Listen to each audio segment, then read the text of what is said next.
Hiking on a beautiful fall evening like this is a real pleasure. But with cold weather like this, there also comes a serious threat. I'm talking about hypothermia, a condition that sets in when the core body temperature starts falling below 95 degrees Fahrenheit. Hypothermia can set in very, very quickly. It can take over one's body in just 10 minutes, so it's very important to recognize the warning signs. When the body's core temperature starts getting shaky, shivering begins. And then as the temperature starts slowly dropping below 95 degrees Fahrenheit, forgetfulness, fatigue, apathy, amnesia, confusion, and muscle stiffness starts to set in. If the person goes unconscious, they must be hospitalized as quickly as possible.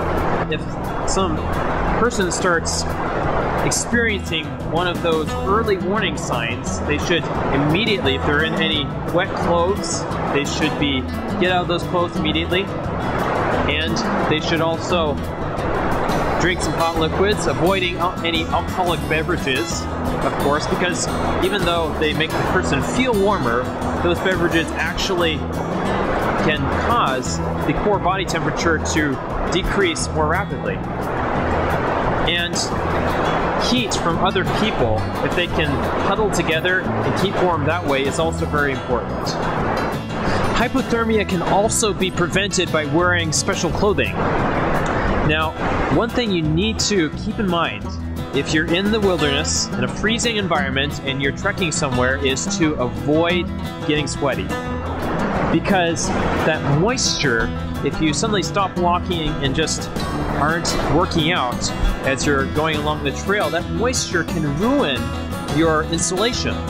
So it's best to wear, first of all, a polyester base layer that is breathable, that wicks the sweat away from your skin. Then over top of that, it's best to have like a fleece insulation layer over that that's also breathable. And then over all your other insulating clothes, it's best to have a Gore-Tex waterproof breathable coat that will keep moisture from leaking in and will also allow the sweat to emanate from your skin. It's also best to keep physically fit. If you are kept in shape, that's one step closer to avoiding hypothermia, and it's also best to snack on plenty of sugar and carbohydrates when you're out backpacking or hiking in a freezing environment. Those three things will greatly aid in your ability to combat hypothermia while you're hiking. So how does this apply to a person's spiritual walk? Just as hypothermia sets in gradually but can be very deadly, problems can also creep into a person's Christian walk. There's usually just a few small warning signs to start out with, like perhaps they find that their devotional times that they have each morning are starting to slip out of their lives, or they start losing their temper around their loved ones, or they forget to pray to God regularly, or they lose interest in weekly worship with others. Just like hypothermic symptoms, these warning signs should not be taken lightly. In Psalms chapter 36, verses 1 through 3, we read something very interesting. Psalms chapter 63, verses 1 through 3. Let's find the spot here. It says, "O God, you are God. Earnestly I seek you. My soul thirsts for you. My body longs for you in a dry and weary land where there is no water.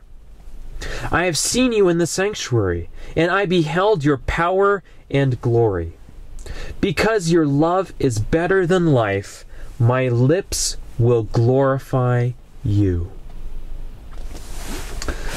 Just like we need physical warmth to survive, this psalm points out that we need that relationship with God desperately in order to give us spiritual life, to keep our spiritual lives running, and to keep ourselves healthy in that regard. So I would encourage you, friend, to consistently invite God into your life through prayer, through studying His Word on a consistent basis, and meeting with other people for fellowship and worship. Don't let those warning signs of spiritual disease slip by and have to reap the consequences later. And I can assure you that a friendship with God in which you're close to Him and you're keeping that relationship alive and well is well worth the effort. Thank you so much for joining us for another episode of Soul Survivor. We appreciate your subscriptions, your views, and your comments, and I hope that you'll join us next week for another Soul Survivor episode. God bless.